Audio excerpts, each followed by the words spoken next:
Now, White House press secretary has said that President Joe Biden will reaffirm the US commitment to the G20 as the premier forum of economic cooperation globally. And he'll also discuss a range of joint efforts to tackle global issues from the clean energy transition and combating climate change to mitigating the economic and social impacts of the Russia's war in Ukraine to increasing the capacity of the multilateral development banks to better fight poverty and take on the significant transitional challenges that are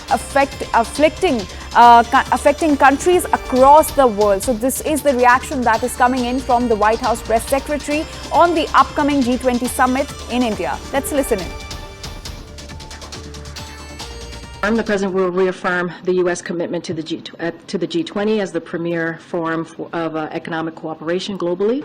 He'll discuss a range of joint efforts to tackle global issues, from the clean energy transition and combating climate change to mitigating the economic and social impacts of Russia's war in Ukraine. Obviously, that will be a big part of the conversation, to increasing the capacity of the multilateral development banks, including the World Bank, to better fight poverty and take on the significant transnational challenges that are afflicting countries across the world. CNN News 18's Abhishek Jha is joining us on this story. Abhishek's a big statement coming in from the White House press secretary, who has said that President Biden will be reaffirming the U.S. commitment to the G20 as the premier forum of economic cooperation globally.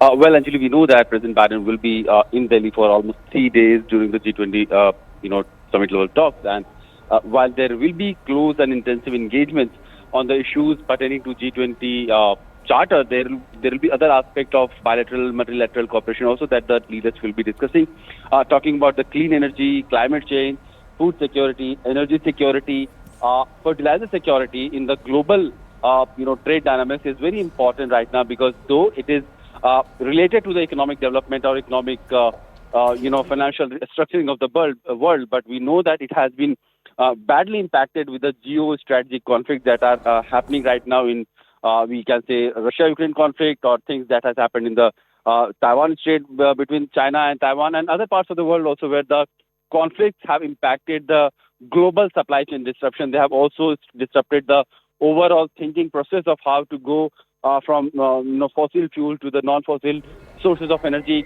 Also, how to ensure the food or the grains are supplied across the world in a very equitable way, and nobody in the world has to deal with the hunger.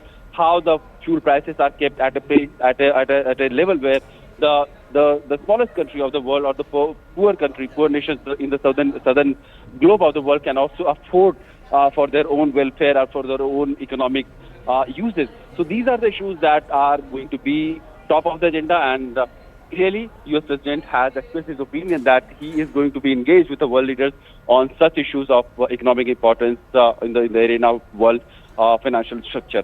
All right, Abhishek, thank you so much for giving us all those details.